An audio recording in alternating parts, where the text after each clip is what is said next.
सुनील जो हमारे बीच में छी और मोहन कृति पटल जो कि गरुड़ बागेश्वर बटी हमारे सामने उपस्थित है और जनर सौजन्य हमारे आज के रिकॉर्डिंग हो रहे हैं। हमारे बीच में छी रचनाकार सुरेंद्र रावत जो कि उत्तराखंड में कुमाऊं बची और यहाँ वर्तमान में हूँ दिल्ली में रहनी। तो मैं सुरेंद्र रावत जो आप बहुत विनम्रता साथ अगिल यो सेगमेंट सवाल पूछना चाहूँ कि आप जो रचना धर्मिता से काफी समय बटे आप हमारे बीच में पटल में ऊंचा और आप हिंदी में हमको सुनोचा हम अपन गीत ला सुनी गजल ला सुनी कुमाऊनी में आप रचना सुनोचा। तो अब ये अगले सेगमेंट में जो कि हमारे बीच में मात्र 7 या 8 मिनट खल उमा आप यह बताने प्रयास करिया कि आप यह रचना धर्मिता कशी है और कब बटी है कि अपन खास रचना आप में करी। सुरेंद्र रावत जी धन्यवाद कांडपाल जी।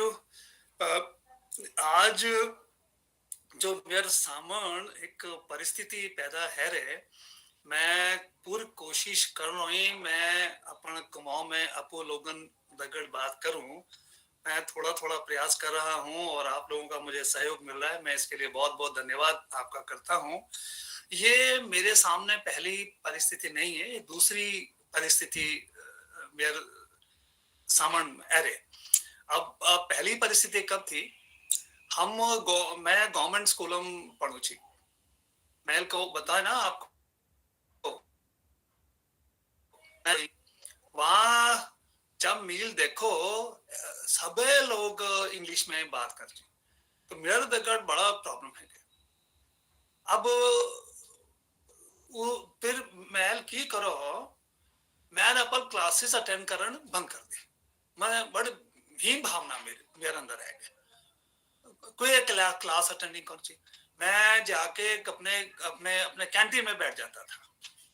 उस कैंटीन में बैठ के मैंने अपने समय का सदुपयोग किया। सदुपयोग प्रयोग ये किया, मैं स्कूल्स में अपने क्रिकेट खेलता था। वहां पर क्रिकेट खेलने का मुझे समय नहीं मिला क्योंकि मेरा स्कूल मेरे घर से बहुत दूर थी। 3 घंटे लागत थी मेरा स्कूल कॉलेज में जान लीजिए एंड वापस आने लीजिए।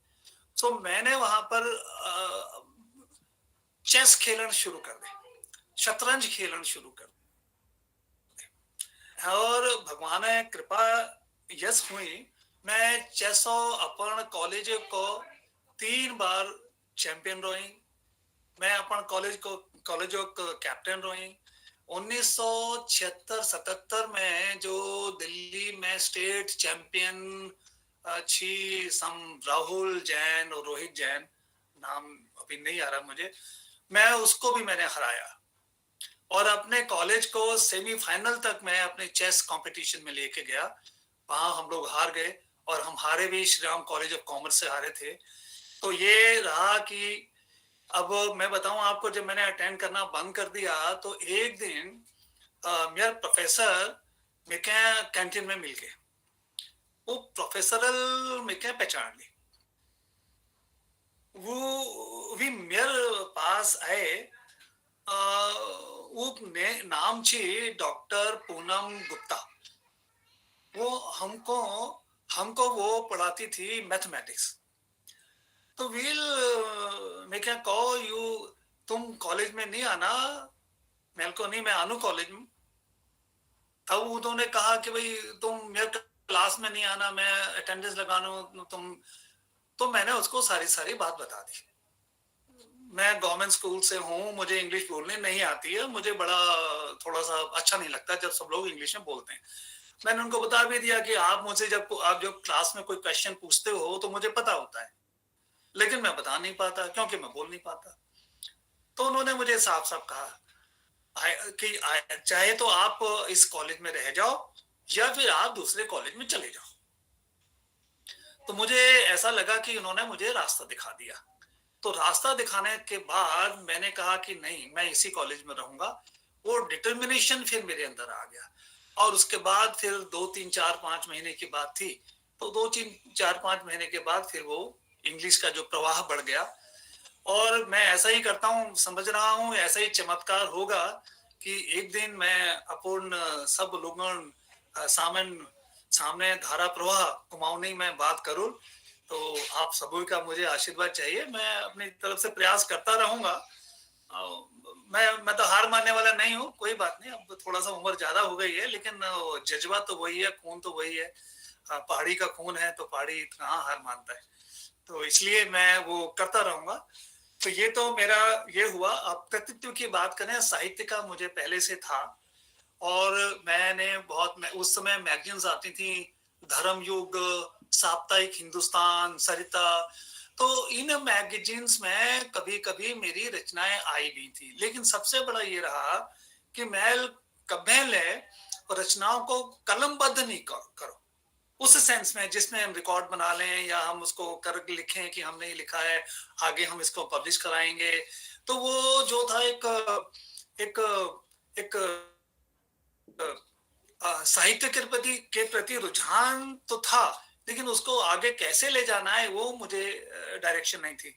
मेरा मेरा मेरे को बहुत साहित्यकार और इस तरह के लोग नहीं मिले। कॉलेज में हम लोग अपना शेरो शायरी करते रहे, कविताएं करते रहे, लेकिन वही करते रहे, आगे नहीं बढ़ पाए। मैं आपको अपना साहित्य का मतलब जरूरी नहीं है कि मैं कोई किताबें लिखूं या वो करूं। मैं आपको एक अपना अनुभव भी बताता हूँ। मैं स्कूल में नाटकों में भी हिस्सा लिया, और एक बार मेरे को ख्याल आया कि हम दूरदर्शन में जाके, दूरदर्शन भी नया नया शुरू हुआ था। वहां पर एक सबा जैदी के नाम से एक बहुत मशहूर प्रोड्यूसर डायरेक्टर हुआ करती थी, एक नागर साहब हुआ करते थे, एक माथुर साहब हुआ करते थे। ये बहुत बड़े वहां के उस समय के डायरेक्टर्स और उस समय के प्रोड्यूसर थे। तो मैंने भी अप्लाई कर दिया।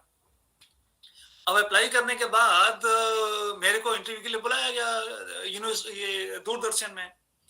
अब दूरदर्शन में 11 बजे उन लोगों हम क्या बोला, 11 बजे बैठी सरकारी काम होता है ना जी, तो बैठी 5 बज गए। कोई पानी ले कोई चाय ने ले, कोई खान पीन कुछ लेने। तब तक तो अभी आप समझ सकते हैं कि मूड कैसा रहा होगा। तो उन्होंने फिर बताया कि अब मैं जो स्क्रिप्ट तैयार करके ले गया था उनको सुनाने के लिए, वो स्क्रिप्ट का क्या हुआ, सब कुछ भूल गया। अब वहां दूसरी स्क्रिप्ट आ गई मेरी। मैंने उनको कहा जी, उन्होंने कहा जी आप क्या तैयारी करके लाए हैं, क्या स्क्रिप्ट है आपकी। मैंने कहा जी मेरी स्क्रिप्ट यह है कि मैं एक दूरदर्शन के वहां पर अपना एक एक्टिंग करने के लिए मैं इंटरव्यू देने आया था, तो उसका मैं करवाना चाह, उसकी मेरी स्क्रिप्ट है। तो बड़े खुश हुए कि ये अच्छी स्क्रिप्ट है। फिर मैंने स्क्रिप्ट में उनको बताया कि 2 लोग बात कर रहे हैं, और 2 लोग क्या बात कर रहे हैं। तो स्क्रिप्ट में उनको मैंने ये बोल दिया कि देखो सुबह बुलाया था 11 बजे और अभी तक नहीं किया, और हमें आर्टिस्ट हैं, हम कलाकार लोग हैं, ऐसे 4-6 घंटे बिठाएंगे तो हम कैसे काम करेंगे, इनको कोई ऑर्गेनाइजेशन नहीं है। ऐसे मैंने एक स्क्रिप्ट उसी समय बनाई और कर दी। तो वही हुआ जो होना था, मेरे को रिजेक्ट कर दिया गया। फिर मैं दोबारा वापस आ गया अपने कॉलेज में, अपने घर में। लेकिन वो जो स्क्रिप्ट थी वो खुंदक में बनी, क्योंकि 6 घंटे उन्होंने बिठा के इतना परेशान कर दिया क्या। तो मैं तो इस बात को ये मानता हूं कि बॉलीवुड को एक कलाकार नहीं मिला। भाई उन्होंने मेरा सिलेक्शन नहीं किया तो बॉलीवुड को एक कलाकार नहीं मिला। मैं तो अपनी जगह पर हूँ, तो बॉलीवुड को एक कलाकार नहीं मिला, ये तो कॉन्फिडेंस है मुझे। मेरा उसका यही एक अनुभव था कि वहां का। इसके बाद रचनाएं तो मैंने लिखना शुरू किया। फिर मैंने अपना हिंदी में रचनाएं की, हिंदी में मैंने गजल शेर अपने काफी करे। बहुत सुंदर सुरेंद्र जी।